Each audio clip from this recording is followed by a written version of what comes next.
First up, let us remove your motorcycle seat.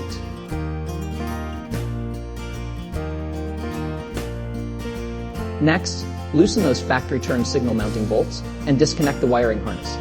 Then you can take off the original turn signals.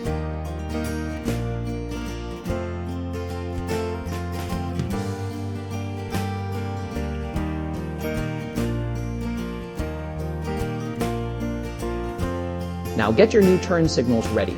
Connect the wiring harness plug securely and fasten them using your bike's original bolts.